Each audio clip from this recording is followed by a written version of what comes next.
ఉన్నట్టుండి ఈనాడు వేదిక మీద ప్రముఖ వ్యాపారవేత్తగా పరిచయం చేయబడ్డారు. బ్రతుకున్నందుకు సంతోషం వేసింది. మనసులోనే దేవుడికి దండం పెట్టుకుంది.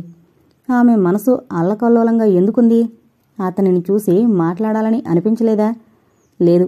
అతని పట్ల పేరుకుపోయిన విముఖత కరగడం కష్టం. మరోసారి లేచి వీధిలోకి చూసింది. ఎవరూ వస్తున్న జాడ కనిపించలేదు. అతను వసుధను గుర్తిస్తాడా? గుర్తిస్తే మాట్లాడతాడా? ఎన్నో ప్రశ్నలు. కడుపులో ఏదో గుబులు బయలుదేరింది. అశాంతిగా తిరగసాగింది. ఒకచోట కూర్చోలేకపోయింది. 10 గంటలు చూపింది గడియారం. వాకిట్లో కారాగిన చప్పుడైంది. వసుధ పక్కింటి వారికేమో చెప్తోంది. చేరవేసిన తలుపులు తెరవబడ్డాయి. అమ్మా! ఉత్సాహంగా వచ్చింది వసుధ. ఆమె చేతిలో పూలదండలున్నాయి. ఎవరిని తెచ్చానో చూడు అంది. గుమ్మంలో నుండి తలవంచొస్తున్నాడు సారథి. అతను తలెత్తి 2 నిమిషాలు రేణుకు వంక చూశాడు అపనమ్మకంగా. శరీరంపై మాంసమంటూ ఏం లేదు. ముఖంలో జీవమున్నదంటే ఆల్చిప్పలని అతను మెచ్చుకునే కళ్ళవల్లే కావచ్చు. ఆమె అతన్నే చూడసాగింది. రేణు అంటూ చేతులు చాచాడు. ఇది వరకటి రేణు కాదు. పరవశించి అతని ముందు వాళ్డానికి. కష్టాల రాపిడికి మొద్దుబారిపోయింది. అనుభూతులకు ఆశలకు అతీతురాలైన యోగిని. అతని చేతుల్లో వాలిపోలేదు. తనను తాను చాలా ప్రయత్నం మీద సంభాళించుకుంది. రండి కూర్చోండి అంది కుర్చీ చూపుతూ. అతడు హతాశుడే చూశాడు. కూర్చోండి వసు, అలా నిలబడ్డామేం? కూతురి దిక్కు చూసింది. వసుధ పూలమాలలు కొయ్యకు వేసింది. సారథి నెమ్మదిగా వచ్చి కూర్చున్నాడు. చాలా రాత్రైంది, వడ్డిస్తాను. లోపలికి పోబోయింది. రేణు, ఏంటిది? నీ ప్రవర్తన ఏమీ అర్థం కావడం లేదు. ఎన్నాళ్లకు చూసిన సంతోషం లేదా? ఎందుకు లేదు? భోజనం చేసి మాట్లాడుకోవచ్చు అంది. వసుధ బాత్రూం వైపు వెళ్ళింది. రేణుక స్వరం తగ్గించి చెప్పింది. చూడండి, మనం ఇప్పుడు మాట్లాడుకుంటే వసుధ వింటుంది. దాని ముందు ఏ విషయాలు చర్చించకూడదు. మీరు ఏమైపోయారో, ఎక్కడున్నారో అనే దిగులు తీరింది. క్షేమంగా ఉన్నారు, అదే చాలు. రేపు మాట్లాడుకుందాం అంది. అయితే నేను వెళతాను. నేను భోజనం కొరకు రాలేదు. అతను కోపంగా లేచాడు. మీ హోదా, మీ కారు ప్రత్యక్షంగా చూశాక భోజనం కోసం నా వంటి అనాథింటికొస్తారని ఎలా అనుకుంటాను? భోజనం సమయం కాబట్టి అడిగాను. పాపం 15 సంవత్సరాల నుండి తన పంక్తిన తండ్రి లేడే అని బాధపడే వసుధ కోరిక తీరుతుందని ఆశించాను. అతను ఆమె చేయి పట్టుకున్నాడు. మృదువుగా తీసుకుంది. రండి నాన్న, చేతులు కడుక్కుందిరు గాని. తుండు పట్టుకుని వచ్చింది వసుధ. అతను రెండో మాట లేకనే కూతురు వెనకాల నడిచాడు. అమ్మా, స్టవ్ వెలిగించి బియ్యం పడే, డ్రైవర్ ఉన్నాడు అంది. రేణుక వణికే చేతులతో పనిచేస్తోంది. తండ్రికి కూతురికి వడ్డించింది. అన్నం వంకాయ పులుసు వేసి చేసిన కూర. మీరొస్తారని తెలీదు, ఇక్కడేం దొరకకూడాను అంటూ చిన్న గిన్నెలో తోడు పెట్టిన పెరుగు తీసుకొచ్చింది. రోజు ఇదే రకమైన తిండా? సారథి బాధగా చూశాడు. నా జీతంలో 2 కడుపులు నిండాలి, ఇంటద్దే. రేణుక జవాబిచ్చింది. అతను తినలేకపోయాడు. పెట్టిన దాంట్లోనే సగం వదిలాడు. ఆమె అన్యదా భావించగలదని. నేను బడిలో అల్పాహార విందులో బాగా తిన్నాను అన్నాడు. ఆ అన్నం కూతురు తింటుందా లేదా అని చూశాడు. ఆమె ఎంతో ప్రీతిగా తింటోంది. వసు, పిన్నిగారింట్లో పచ్చళ్ళుంటాయి, లేచి తీసుకురా. పెరటి గుమ్మం నుండి వెళ్ళిరా. వసుధ చేయి కడుక్కుని లేచిపోయింది. రేణు, నువ్వు భోంచేయవు? డ్రైవర్కు పెట్టి చేస్తాను అంది నెమ్మదిగా. అతను లేచాడు. సీసాలు వెతికి ఒక్క పలకు అందించింది. అతను చుట్టూ కలిగి చూస్తున్నాడు. వసుదొచ్చి డ్రైవర్ని పిలిచి వడ్డించింది. రేణుక వడ్డించుకుంది. ఒక్క ముద్ద దిగలేదు. ఎలాగో 2 ముద్దలు మింగి మంచినీళ్లు తాగొచ్చింది. అరుగు మీద డ్రైవర్తో కబుర్లు పెట్టింది వసుధ. రేణు, ఎంత లేదన్నా నాకంటే 8 సంవత్సరాలు చిన్న కావచ్చు. ఇప్పుడు ఎవరు చూసినా నాకంటే పెద్ద అనుకుంటారు. సుఖానికి ప్రతినిధిగా మీరు, దుఃఖానికి ప్రతినిధిగా నేను జీవించాం. సుఖం ఎప్పుడు వయసును పెంచుతుంది. ఇప్పుడు చెప్పండి, ఇన్నాళ్ళు ఎక్కడున్నారు, ఏం చేశారు? అతని కుర్చీకి కాస్త దూరంలో నేల మీద కూర్చుంది. రేణు, అంత దూరంలో కూర్చోవడం దేనికి? నువ్వన్నట్టు వసుధ పెరిగింది. తన ముందు నా విషయాలు చెప్పడం మంచిది కాదు. రేపొస్తాను. పద్మిని ఎదురు చూస్తూ ఉంటుంది. 10 దాటి బయటుంటే చాలా కంగారు పడుతుంది. లేచాడు. ఎవరా పద్మిని? తెలిసినా అడగకుండా ఉండలేకపోయింది. రేపు చెప్తాను. నువ్విలా అకస్మాత్తుగా ఈ ఊళ్ళో దర్శనమిస్తావని నాకేం తెలుసు? నీ విషయం కూడా తనతో చర్చించాలి. అతను లేచాడు. అయితే మీరు ఈ ఊరొచ్చినందుకు చింతిస్తున్నారా? ఇన్నాళ్లకు దేశాలు తిరిగొచ్చి వదిలిపోయిన భార్యాబిడ్డలను గురించి తలుచుకోనేలేదా? ఆమె వణికిపోయింది. ఎందుకు తలుచుకోలేదు? పద్మినితో పిల్లలతో హోటల్లో ఉన్నాం. ఇల్లు చూసి సామాన్లు కొని కారు కొని అన్ని పనులు ముగించేసరికి 4 రోజులు పట్టింది. అప్పుడే బంధువులను దర్శించడానికి బయలుదేరాను. నీ విషయాలు రకరకాలుగా చెప్పారు. సరైన అడ్రస్ కావాలంటే ఎవరూ సరిగ్గా చెప్పరు. ఉమాకాంత్ బావకు తెలుసట. ఎందుకు నీ వ్యాపారం వదిలి ఆమె దగ్గరకు వెళతావు? ఆమె సుఖంగా ఉంది అన్నాడు. ఏం చెయ్యాలి? అనుకోకుండా ఈ ఊరి హెడ్ మాస్టారు పద్మినికి చిన్నప్పటి టీచరట. దారిలో కలిస్తే కారులో లిఫ్ట్ ఇచ్చాం. ఇంటికొచ్చి తమ బడిలో ఫంక్షన్ ఉంది రావాలని పట్టుబట్టారు. పద్మిని రమ్మన్నాడు. పాత స్నేహితులొచ్చారు. ఇద్దరమొస్తే ఎలా? ఆమె మనస్సు సమ్మెటపోట్లకు గురైంది. ఎంత నిర్లక్ష్యం! అతను పద్మిని పద్మిని అంటూ జపించే స్త్రీ అంత ప్రతిభావంతురాలా? రేపొద్దు వసుకు సెలవుంటుంది. ఎల్లుండి రండి. ఎల్లుండి 10 గంటలకు వస్తాను. రేపు చాలా పనులున్నాయి. వాటిని పోస్ట్పోన్ చేస్తాను. వసుదా, ఇలారా. కూతుర్ని అక్కున చేర్చుకున్నాడు. నేను వెళతానమ్మా. రాత్రికి ఉండండి నాన్నగారు బ్రతిమాలింది. టు బీ ఫ్రాంక్, నిజం చెప్పాలంటే ఈ ఇంట్లో నిద్ర రాదమ్మా. ఎల్లుండొస్తాను. అందరం వెళ్ళిపోదాం ఏం అని వెళ్ళిపోయాడు. కారులో కూర్చుని చెయ్యి ఊపాడు. ఆమె చెయ్యాడించింది. కారు కదలగానే వసుద కళ్ళ నీరు కారింది. వసు, అమ్మా. తల్లి గుండెల్లో తలదాచుకుని వెక్కి వెక్కి ఏడ్చింది. ఎందుకమ్మా ఎందుకు? రేణుక కూతుర్ని మరింత దగ్గరకు లాక్కుంది. అమ్మా, నాన్నగారు ఎంత కఠినాత్ములమ్మా. ఇంట్లో ఉండలేరట. ఇన్ని సంవత్సరాల నుండి మనమెలా ఉన్నాం? మనమంటే అనాథలం వసు. ఆయన ప్రముఖ వ్యాపారవేత్త. ఇది చూసే కాబోలు మావయ్య సుఖంగా ఉన్నామని వెటకారం చేశారట. అమ్మా, ఏమనుకోవు కదూ. నాన్నను మరో విధంగా ఊహించుకున్నానమ్మా. ఎప్పుడైనా తిరిగొస్తే నన్ను కోవిలించుకుని విచారిస్తారనుకున్నాను. ఆ పిల్ల మనసులో చాలా భావాలున్నా చెప్పలేకపోతోంది. 11 దాటింది. రేణుక లేచి తలుపు వేసొచ్చింది. పక్కపరిచింది. రావసు, పడుకుందు. వసుద మనసు అల్లకల్లోలంగా ఉంది. వచ్చి తల్లి దగ్గర కూర్చుంది. అమ్మకు బాధలేదా? అంత నిర్వికారంగా ఎలా ఉంది? తల్లివంక దీక్షగా చూస్తూ కూర్చుంది. మీ నాన్నగారు నిన్ను గుర్తుపట్టారా వసుదా? రిఫ్రెష్మెంట్స్ ఇచ్చేటప్పుడు నా వంకే చూశారు. పేరు వివరాలు అడిగారు. మేకప్ కోసమని నేను త్వరగా వెళ్ళాను. డ్యాన్స్ అయిపోగానే పక్కకు పిలిచి అభినందించారు. నన్ను గుర్తుపట్టలేదా అన్నారు. నాకు మతిపోయింది. ఎవరై ఉంటారా అని ఆలోచించాను. మన ఇంట్లో వారి ఫోటో కూడా లేదు. తర్వాత వారే చెప్పారు, మీ నాన్ననమ్మ అంటూ. ఆ క్షణం నాకెంతో సంతోషమైంది. గంతులు వేస్తూ ఆనందంతో చెప్పుకోవాలనిపించిందమ్మా. అప్పుడే మా హెడ్ మాస్టర్ వచ్చి నవ్వుతూ, మీ మిసెస్ని కూడా తీసుకొస్తే సంతోషించేవారు అన్నారు. తర్వాత మరో ఫంక్షన్కి వస్తుందిలేండి అన్నారు నాన్న.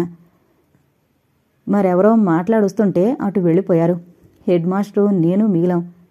వీరి మిసెస్ను మీరు ఎరుగుదురా అని అడిగానమ్మా. ఆయన పెద్దగా నవ్వారు. 10వ తరగతి వరకు నా స్టూడెంటు పద్మిని. భలే చలాకైన పిల్ల. ఇప్పటికీ అలాగే ఉంది. నా మతి పోయింది. అంతవరకు అనుభవించిన ఆనందం ఎగిరిపోయింది. ఏడుపు కూడా వచ్చింది. అమ్మా, నాన్న మరో వివాహం చేసుకున్నారని ఒక్కసారి చెప్పలేదేమిటి అడిగింది. రేణుక కూతురి చెంపలు రాసింది. నాకు మాత్రం ఏం తెలుసమ్మా. తర్వాత ఆయనే వస్తానన్నారా? నాకే అతనితో మరి కాసేపు మాట్లాడాలనిపించింది. నువ్వు పడే బాధ గుర్తుకొచ్చింది. వారిని చూస్తే నువ్వు తప్పకుండా సంతోషిస్తావని ఇంటికి రమ్మని అడిగాను. చాలా ఆలస్యమైంది. మరోసారి వస్తానన్నారు. నన్ను సవితను వాళ్ళ నాన్నను డ్రాప్ చేస్తానంటే సరేనని కారులో ఎక్కాం. ఇంటి దగ్గరకు వచ్చాక ఏమనుకున్నారో, దిగి మీ అమ్మను చూసి వెళతాను అన్నారు. సవిత నాన్నగారితో చెప్పావా? చెప్పానమ్మా. దోషిలా తల వంచుకుంది. పర్వాలేదమ్మా, దొంగతనమేం చేయలేదు. ఆయన వస్తానని అనలేదు. చాలా నాళ్లకు కలుసుకున్నారు. రేపు వచ్చి మాట్లాడతాను అని వెళ్ళిపోయారు. ఆమె మనసు మసిలిపోయింది. తను ఎదురుచూసిన భర్త ఇన్నాళ్లకొచ్చి ఈ విధంగా ప్రవర్తించడమా? భగవాన్, ఏం పాపం చేశాను? కంటి నుండి నీరు జలజల రాలిపడింది. అమ్మా, ఏడుస్తున్నావా? వద్దమ్మా. 15 సంవత్సరాల నాడు వదిలిపోయారు. ఆనాటి నుండి బ్రతికాం. ఇక నుండి బ్రతకలేమా? ఈ సంవత్సరం కళ్ళు మూసుకుంటే నా చదువు అయిపోతుంది. ఊరుకోమ్మా. తల్లి కన్నీరొత్తుంది. కూతురు చేతులు ముద్దు పెట్టుకుంది. అవునమ్మా, అమ్మను అర్థం చేసుకుని కష్టసుఖాల్లో భాగం పంచుకునే నువ్వు పుట్టావు. చాలు తల్లి. ఎవరెలా పోతే మనకేం? నీకోసమే బ్రతుకుతున్నాను అంది. అమ్మా, రేపే వందన టీచర్ గారింట్లో జువాలజీ పుస్తకముంటే తీసుకురా. మా లైబ్రరీలో 4 పుస్తకాలుంటే ఎప్పుడూ ఎవరో ఒకరు తీసుకువెళతారు. మంచిదమ్మా, నువ్వు వెళ్ళవు. అర్థంగానివి చెప్తానని తను చాలాసార్లు అంటోంది. అమ్మా, ఎలా వెళ్ళాలి? పాపం బడిలో పనితో అలసొస్తారు. అయినా పెద్ద అర్థం కాందేం లేదు. క్లాస్ వస్తుందని మీ మాస్టారు చెప్పారమ్మా. వస్తుంది. ఏ క్లాస్ అయినా ఉద్యోగానికి పనికొస్తుందిగా. అలా అని నిర్లక్ష్యం చేశావు. నీకు క్లాస్ వస్తే తప్పక పై చదువు చదివిస్తాను. ఆహా, పట్నం పంపి చదివిస్తుంది. పో అమ్మా, ఎవడు చదువుతాడు? క్లాసు మల్టీపర్పస్లో తేలిగ్గానే వస్తుంది. క్లాస్ వరకు మార్కులుంటాయి. ఈ 10 సంవత్సరాల్లో నాకు ట్రాన్స్ఫర్ కాలేదు. అధికారులకు మొరపెట్టుకుని సిటీకి దగ్గరగా ట్రాన్స్ఫర్ చేయించుకుంటాను. నిన్ను చదివించుకుంటాను. అయినా మీ నాన్నగారు వచ్చారుగా, వారి అభిప్రాయం ఏమిటో? ఎంత అమాయకురాలవమ్మా, నా విషయంలో పట్టించుకుంటారనుకోను. ఇప్పుడు ఎందుకు ఆ విషయాలు? పడుకుందాం. తల్లిని కౌగులించుకుని పడుకుంది. పొద్దటి నుండి అలసుందేమో 5 నిమిషాల్లో నిద్రపోయింది. రేణుకకు నిద్రలా పడుతుంది? సారథి ప్రవర్తన, అతని మాటలే మాటిమాటికి గుర్తు రాసాగాయి. వర్షం వచ్చే సూచనగా వాతావరణం కూడా ఉడుకుతోంది. లేచి కిటికీ తీసొచ్చింది. అయినా నిద్ర రావడం లేదు. లేచి షెల్ఫ్లో నుండి పుస్తకం తీసుకుని కూర్చుంది. అంతే, ఆనాటి నుండి అజ్ఞాతవాసంగా ఈ ఊరిలో గడుపుతున్నాను. 4 సంవత్సరాలైతే మా ఉనికే ఎవరికీ తెలియనివ్వలేదు. ఆ తర్వాత తెలిసినా రాకపోకల్లేవు. నెమ్మదిగా భర్తకు తను ఈ 15 సంవత్సరాల్లో పడిన కష్టాలు చెప్పింది. నేను మరోలా ఊహించాను. నేనుంటేనే పాడు చేస్తానని ఆస్తివ్వరు, లేకుంటే అంతా నీకే ఇస్తారు, హాయిగా ఉంటావు. మీ నాన్నగారి అండన అనుకున్నాను. ఎలా అనుకున్నారు? మీరు చాలా అన్యాయం చేశారు. నాకైతే బాధలేదు. అయిష్టంగా సంసారం చేసినా మనకో బిడ్డుంది. దాని గురించైనా ఆలోచించలేదా? ఎందుకు ఆలోచించలేదు? కానీ అప్పుడు నేనున్న పరిస్థితుల్లో అంతకంటే మార్గం కనిపించలేదు. అందుకే వెళ్ళిపోయాను. వెళ్లారు. తర్వాత మంచి చెడులు తెలుపుతూ ఒక్క ఉత్తరం రాయలేకపోయారా? నీకు తెలియదు రేణుక, నా పరిస్థితి తెలిస్తే అలానావు. అంతగా లొంగదీసిన పరిస్థితులేమిటో చెప్పండి. చెప్తాను రేణుక, అర్థం చేసుకోవడానికి ప్రయత్నించు. నిన్ను గురించి ఎవరెంత చెడుగా చెప్పినా నీ మనసు నాకు తెలుసు. అందుకే వాటికి విలువ ఇవ్వలేదు. రేణుక నవ్వుకుంది. అతడు ఏది చెప్పినా ఆమోదించాలని మొదటే కట్టడి చేస్తున్నాడన్నమాట. చెప్పండి, అర్థం చేసుకోవడానికి ప్రయత్నిస్తాను. దాచాల్సిందేం లేదు. నేను ఇంటర్ చదివే రోజుల్లోనే మా క్లాస్మేట్ పద్మినితో పరిచయం అయింది. చాలా చలాకీ అయిన పిల్ల. నాకంటే బహుశా పెద్దదే కావచ్చు. పరిసరాలను చైతన్యవంతం చేసే నేర్పుగలది. ఆటాపాట అన్నీ వచ్చు. నన్నెంతో ఆకర్షించింది. మా ఇరువురి స్నేహం ప్రేమగా మారింది. దమ్ము తీసుకున్నాడు. అలా ఒక స్త్రీని ప్రేమించినప్పుడు నా గొంతు ఎందుకు కోశారు? ఆమెనే వివాహం చేసుకోవద్దా? ఆవేశపడితే లాభం లేదు రేణుక, శాంతంగా విను. ఆమెనే వివాహం చేసుకోవాలని అనుకున్నాను. ఆ విషయమే ఆమెతో చెప్పాను. ఆమె తన విషయం చెప్పింది. అదివరకే ఆమెకు పెళ్ళయిందట. భర్తకు 50 ఏళ్లుంటాయట. మద్రాసులో ఏదో వ్యాపారం, లక్షాధికారి.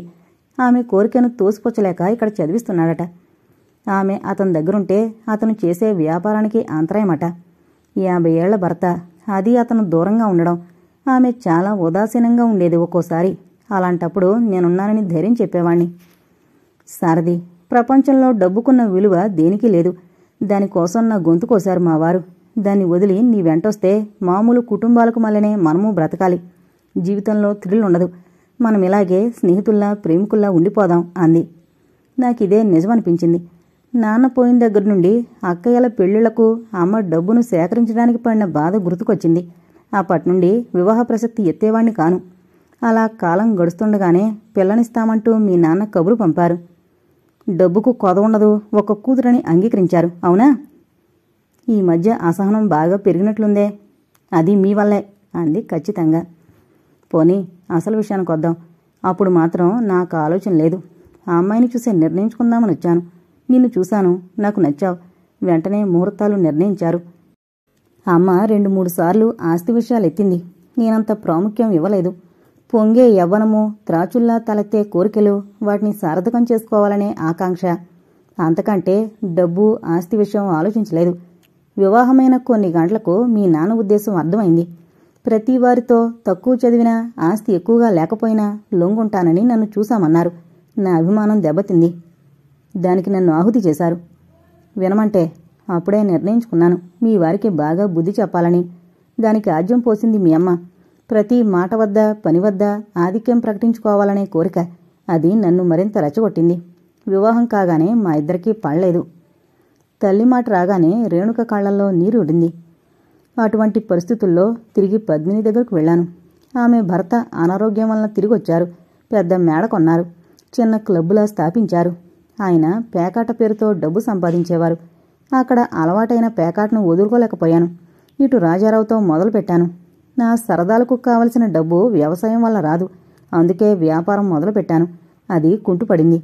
అప్పుడే డబ్బు అవసరమైతే పద్మిని దగ్గరికి వెళ్ళాను.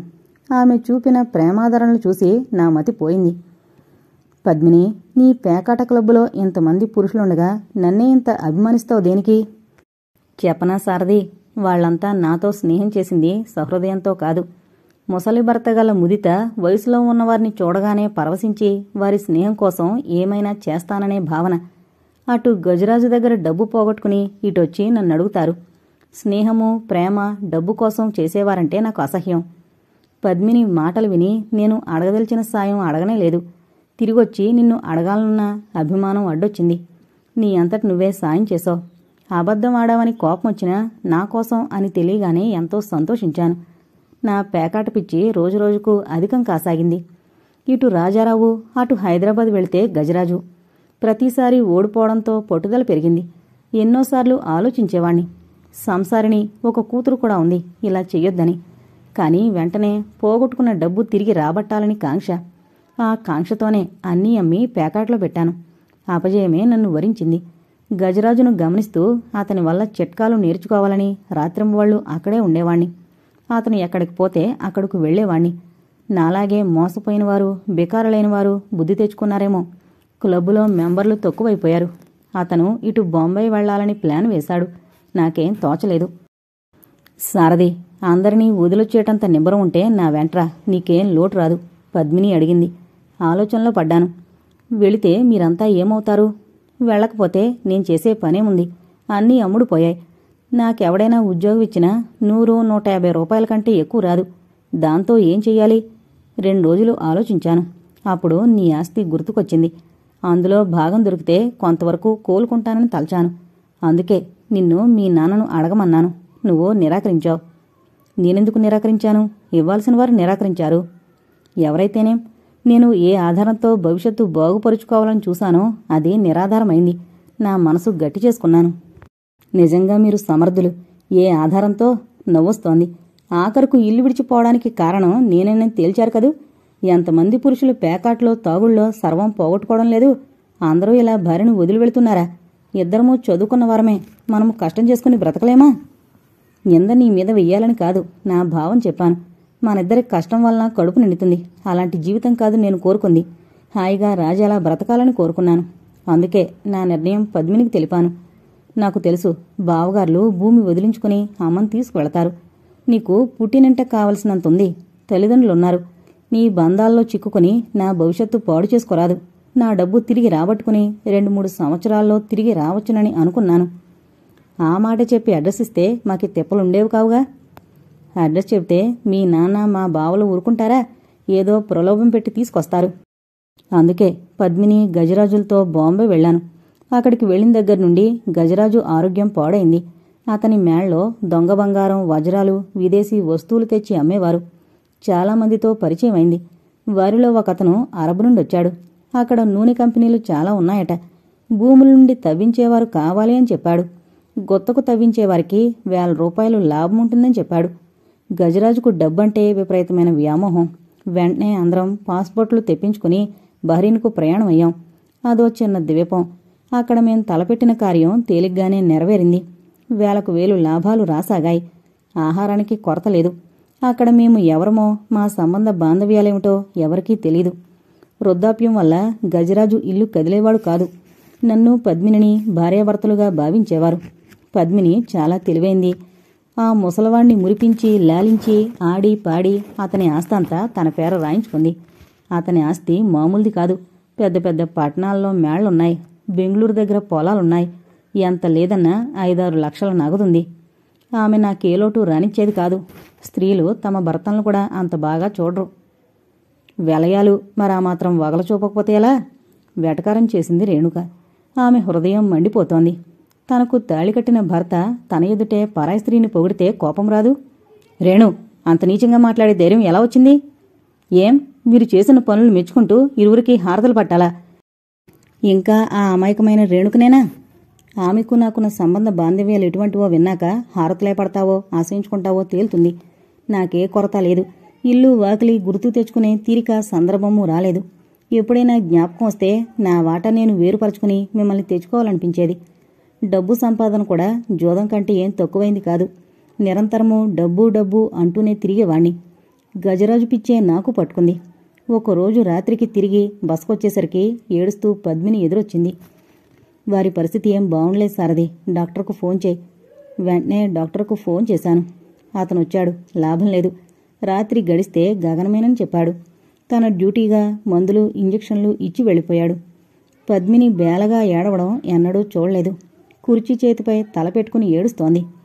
పద్మిని, ఇలారా. నువ్వు సారథి, హీనస్వరంతో పిలిచాడు. ఇద్దరూ దగ్గరకు వెళ్ళాం. మనిషికి చావు ముందు కలిగే తెలివి ఎప్పుడూ కలిగితే బావుణ్ణోయ్. ఆయాసపడిపోసాగారు. రేపు చెబుదురుగాని ఇప్పుడు పడుకోండి అన్నాడు అతని ఎదరాస్తూ. రేపు చూడలేనోయ్. చెప్పేది చెప్పి శాశ్వత విశ్రాంతి తీసుకుంటాను. పద్మినిని వివాహం చేసుకుని చాలా అన్యాయం చేశాను. ఇప్పుడు నాకున్నదంతా తందే. నువ్వు ఆమెను విపరీతంగా అభిమానిస్తావు.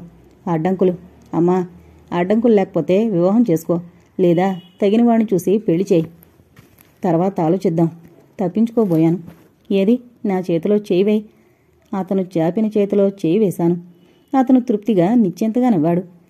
ఇద్దరమూ అతని దగ్గరే జాగారం చేస్తున్నాం. అర్ధరాత్రి అతని ప్రాణం అనంత వాయువుల్లో కలిసిపోయింది. దగ్గరుండి అతనికి అంతిమ సంస్కారాలు నా చేతుల మీదుగా చేయించాను అన్నాడు. అతను అదృష్టవంతుడు. పాపం అత్తయ్య మీ చేత దేనికి నోచుకోలేదు. ఆఖరి క్షణాల్లో ఆడబిడ్డింట్లో ఉన్నానే అనే ఆవేదంతోనే కన్ను మూసింది. నేనంటే దగ్గరలేను. దగ్గరున్న నువ్వు వారానికి ఒకసారి వెళ్ళి చూసి రాకూడదు? వసుదను కలవిస్తూనే ప్రాణం వదిలిందట. మీరు నాపై నిష్ఠూరం వేసే కన్నా ముందు నా పరిస్థితి ఆలోచించండి. ఒక్క పైసాకు చేయి చాచాల్సిందాన్ని. అమ్మలేదు. ఉన్న ఆమె దుస్థితి లేని దానిలోనే చేర్చింది. ఒక్క పైసాకు 10 మాటలనిచ్చేది పిన్ని. నాకు తెలుసు ఆడబిడ్డలు నాకేం ఇవ్వవలసిన వారు కారని. వెళ్ళిరాగానే పిన్ని దెప్పటం, తమ్ముళ్ళేడు మరదలకేం పెట్టారని. అందుకే అత్తయ్య పట్ల ఆదరాభిమానాలున్నా ప్రకటించుకోలేకపోయాను అంది నిట్టూరుస్తూ. పోనివ్వు, ఆమెకంతే రాసిపెట్టుంది. దానికి ఎవరం ఏమీ చేయలేం. అతని ఇష్టానుసారంగా పద్మిని ఎవరినైనా వివాహం చేసుకోవచ్చు. నేను వివాహితుణ్ణు. పద్మిని, ఇక్కడ భారతీయులు చాలామందే ఉన్నారు.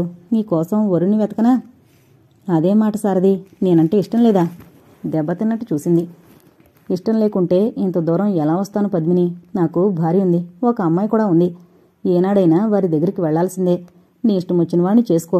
మన స్నేహం ఎప్పట్లాగే ఉంటుంది అన్నాను నిదానంగా. ఎంత వెర్రివాడవు సారథి. గజరాజ్ అంటే తన బలహీనతను కప్పిపెట్టాలని మన స్నేహం అంగీకరించాడు. మరే పురుషుడు సహించడు. నా వెనకాలన్న లక్షలు నీకు లెక్కలేవా? నిజమే. పద్మిని వెనకాలన్న ఆస్తిపాస్తులు చూశాక ఆమెను వదులుకోవాలనిపించలేదు. ఓ వారం రోజులు ఇద్దరమూ ఆలోచిస్తూనే గడిపాం. ధనముతోనే ప్రేమ గౌరవాలు లభించే ఈ ప్రపంచంలో హాయిగా బ్రతకాలంటే విరివిగా డబ్బు కావాలి. నా అంగీకారం పద్మినికి తెలిపాను. సంతోషంతో ఎగిరి గంతేసి నా ఒడిలో వాలిపోతుందనుకున్నాను. ఆలోచిస్తూ కూర్చుంది. నేను ఆమె భుజాలు పట్టి కుదిపాను. ఏం పద్మిని, అంత గంభీరంగా ఆలోచిస్తున్నావేం? నాకు చెప్పరాదు? సారథి, ఒక విషయం చెప్తాను, ఏమనుకోవు కదూ? మొదట మొహమాటానికి పోయి త్వరగా నిర్ణయాలు చేసుకుని తర్వాత చింతిస్తే లాభం లేదు. నిష్ఠూరమైన నిజం మాట్లాడుకుందాం. ఇరువురికి క్షేమకరం అంది. నిజమేంటో చెప్పు, అలాగే మాట్లాడుకుందాం అన్నాను అసహనంగా. మన సాంప్రదాయం ఇద్దరి భార్యలను అంగీకరిస్తుంది. కానీ సాంఘిక జీవనంలో ఇద్దరు భార్యలుండడం మూలాన చాలా గొడవలున్నాయి. నిత్యము తగవులు, గొడవలు, నిష్ఠూరాలు. కొన్నిసార్లు ఇద్దరు భార్యలున్నా క్షేమం అడిగే దిక్కులేక భర్త అలమటించిపోతాడు. అలాంటి పరిస్థితి రావద్దు. మొదటే నిర్ణయం చేసుకోండి. మీ భార్యతో ఎలాంటి లావాదేవీలు ఉండరాదు. నాకు ఆశ్చర్యం వేసింది. కొన్నిసార్లు ఇంటికి ఉత్తరం రాయమని బలవంతం చేసిన మనిషేనా అని. ఆమె వంక అలా చూస్తూనే ఉన్నాను. ఆమె మళ్లీ మాట్లాడింది. ఆశ్చర్యపోతున్నావు కదూ? మొహమెప్పు కోసం ఆమెను అక్కలా చూస్తాను, గౌరవిస్తాను అని అనలేను సారథి. ఎవరి స్వార్థం వారిది. ఇంత ఐశ్వర్యానికి అధికారివి ఊరకనే కాలేవు. కొన్ని త్యాగాలు చెయ్యాలి. ఆలోచించు. ఆమెకు రేపు ఆర్థిక ఇబ్బందులుంటే 50,000 వరకు సాయం చేయి. నాకేం అభ్యంతరం లేదు. నాకు ఆమె చెప్పింది సమంజసంగానే తోచింది. వెంటనే అంగీకరించాను. తర్వాత మా వివాహం రిజిస్టర్ ఆఫీసులో క్లుప్తంగా ముగిసింది. ఇంటికొచ్చాక మంగళసూత్రం కట్టాను. చాలు చెప్పద్దు, వినలేను. 2 చేతుల్లో ముఖం దాచుకుంది. ఆమె 2 డొక్కలు ఎగిరిపడుతున్నాయి. 10 నిమిషాలకు మామూలు స్థితికొచ్చింది. డబ్బుతో మా పీడ వదిలించుకోవాలని చూశారా? సాటి స్త్రీ అన్న జ్ఞానం కూడా లేదా? చదువుకున్నావిడేమో. నా సౌభాగ్యం లాక్కుంది. ఇక వెళ్ళండి. ఇప్పుడు మా కోసం ఇచ్చిన మాట ఎందుకు తప్పారు? ఆవేశంగా అరిచింది. రేణుక, ఆమెను నిందించి లాభం లేదు. నాకు ఛాన్స్ ఇచ్చింది, నేను ఆమెను కోరుకున్నాను. అటు నుండి మేం పట్టింది బంగారం కాసాగింది. అదంతా పద్మిని అదృష్టం. అమ్మ అంటుండేది, ఒక్కొక్క స్త్రీ పేరున లక్ష్మి పలుకుతుందని. అవును, డబ్బును డబ్బు పెంచుతుంది. ఆ సంగతి అందరికీ తెలుసు. సద్వినియోగం చేస్తే అది స్త్రీ అదృష్టమని, దుర్వినియోగం చేస్తూ మరో స్త్రీ దురదృష్టమని అనడానికి నోరెలా వచ్చింది? నిన్ను దురదృష్టవంతురాలవని అనలేదే, నువ్వు ఉలికి పడుతున్నావు. నిజంగా పద్మిని అదృష్టమే. 1 సంవత్సరం దాటాక శ్యామ్ పుట్టాడు. ఆ ఏడు విపరీతంగా లాభాలొచ్చాయి. అంతా శ్యామ్ అదృష్టమని సంబరపడ్డాను. ఎందుకో ఇండియాకు తిరిగి రావాలనిపించింది. వాటాదారులు అంగీకరించలేదు. డబ్బుంటే లేనిదేముంది? శ్యామును తీసుకుని ఈజిప్టు, నైలు నది అన్నీ చూసొచ్చాం. డబ్బు మంచినీళ్లలా గుప్పిన ఖర్చయినట్టు అనిపించలేదు. అవన్నీ చూస్తుంటే అంతవరకు పొరపాటు చేశానా అని ఉలిక్కిపడే నా మనసు కుదుటపడింది. నాకు నీకున్న డబ్బు పెట్టినా అంత వెచ్చలవిడిగా ఖర్చు పెడుతూ తిరగలేం. ఆగాడు. ఆమె వింతగా చూసింది. మనిషి ఇంతగా కోరికలకు బానిసవుతాడా? తనకు కోరికలేదా? అవకాశం లేక అణగారిపోతున్నాయా కోరికలు? తర్వాత కిషోర్ పుట్టాడు. పద్మినికి చాలా నిరుత్సాహం కలిగింది. ఆమెకు ఆడపిల్ల కావాలని కోరిక. అప్పుడు మాత్రం వసుధ గుర్తుకొచ్చి చాలా బాధపడ్డాను. తాత అమ్మమ్మల దగ్గర అతి గారాబంగా ఉండవచ్చునని సరిపెట్టుకున్నా 3వసారి ప్రణతి పుట్టింది. పద్మిని ఆపరేషన్ చేయించుకుంది. 3 పిల్లలతో యూరప్ అంతా తిరిగొచ్చాం. హాయిగా సాగిపోయింది. 4 సంవత్సరాలు ఎలాగో గడిపాం. పిల్లలు పెద్దవారవుతున్నారు. వారి చదువుల కోసం ఏదో ఒక చోట సెటిల్ అవ్వాలి. ఇంగ్లాండ్లో ఉండిపోదామంది పద్మిని. నాకెందుకో మాతృదేశంపై గుబులు మళ్ళింది. అందుకే ఇక్కడికే రావాలనిపించింది. వచ్చేశాం. హోటల్లో బస, ఇల్లు ఖాళీ చేయించాలని ప్రయత్నించాం. లాభం లేక అద్దెలు తీసుకుని సామాన్లవి సమకూర్చున్నాం. ఇంకా పిల్లలకు అడ్మిషన్ దొరకలేదు. అక్కయ్యల దగ్గరకు వెళ్ళాను. తలోరకంగా నీ విషయం చెప్పారు అన్నాడు. మీరలా వదిలిపోయినందుకేం అనలేదా? పెద్ద వదిన సానుభూతి గుర్తు తెచ్చుకుంది. ఆనాటి పరిస్థితుల్లో ఉండేదేమో. నా డబ్బు, హోదా, నేను తెచ్చిన బహుమతులు చూసి నోరెత్తలేదు సరికదా, నిన్నే దురదృష్టవంతురాలుగా చేసి సానుభూతి చూపారు. అంతే, ఏదో వెర్రి ఆశ. నవ్వుకుంది తనలో తాను. అక్క చెల్లెలను గుర్తు తెచ్చుకుని బహుమతులు తెచ్చిన మనిషి కూతురు, భార్య గుర్తులేరా? తన పిచ్చిగాని ఇంకా ఎక్కడి భార్య? అతనికి వేరే భార్య ఉంది, పిల్లలున్నారు. ఆమె ఎదురు చూసింది ఈ క్షణం కోసమా?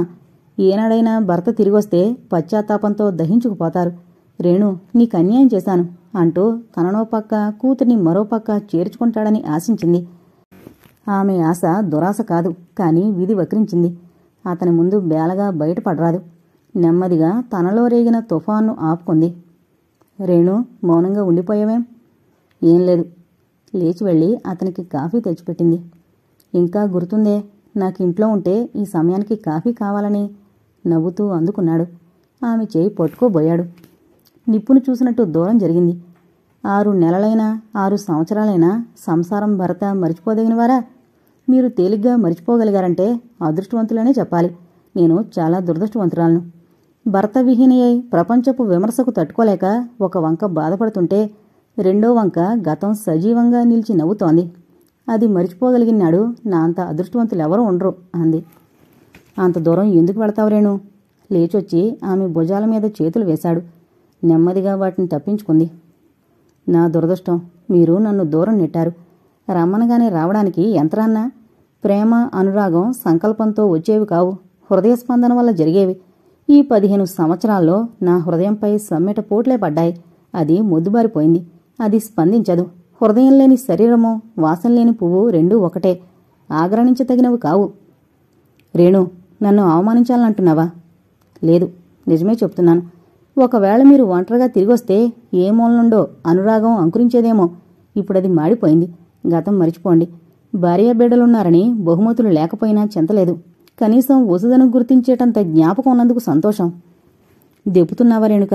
బహుమతులన్నీ నేను పద్మిని కలుసుకున్నాం. వివాహానికి ముందు నీ ఊసి ఎత్తనని మాటిచ్చాను. అందుకే ఊరుకున్నాను.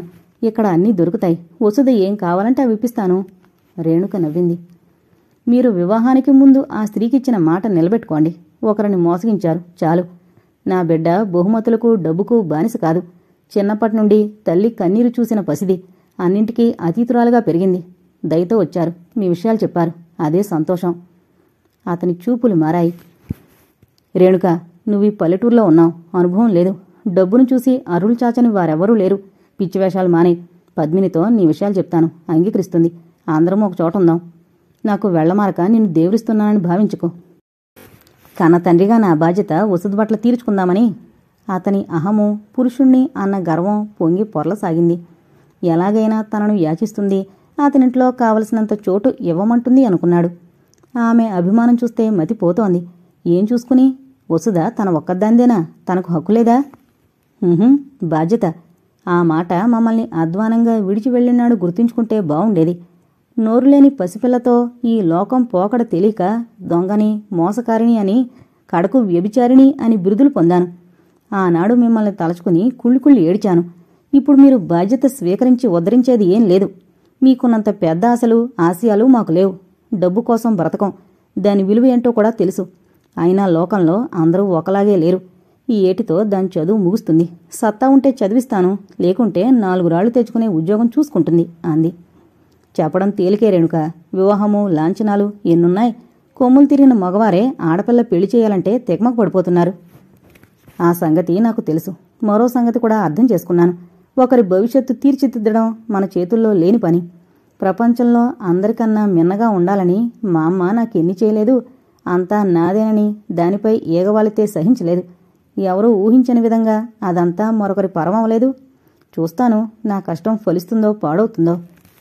నీ అభిప్రాయం నీ కొండనివ్వు రేణుక. అది దాన్ని ఎత్తిన రుద్దితే విచారిస్తుంది. మా నాన్నకు, విలాసాలకు దూరం చేసావెందుకని నిలదీస్తే అప్పుడేం జవాబు చెప్తావు? లేవు కాబట్టి ఇప్పుడు సరిపెట్టుకుంటుంది. రేపు నా హోదా చూసి నీ దగ్గర ఉంటుందనుకోకు. పొరబడుతున్నారు. లేదు, నువ్వు పొరపాటు పడకుండా ఉండమని హెచ్చరిస్తున్నాను. అది నా వెంట తిరిగాక ఇదే జీవితం కోరుకుంటే గెలుపు నీదే. ఇరువురిని తీసుకెళ్తాను, సిద్ధంగా ఉండండి. రేపు ఇదే సమయానికొస్తాను. అతడు విసురుగా లేచి వెళ్లి కారులో కూర్చుని డ్రైవ్ చేసుకుని వెళ్ళిపోయాడు. అతడు కూర్చున్న కుర్చీని పట్టుకుని చాలాసేపు ఏడ్చింది. భగవంతుడా, ఏమిటి పరీక్ష? నా తల్లి వారసత్వమే నాకు సంక్రమింపజేశావా? నా కూతురికి మాత్రం నా వారసత్వం రాకుండా చూడు తండ్రి, చూడు మొరపెట్టుకుంది. ఎంత సమయం గడిచిందో తెలియనే లేదు.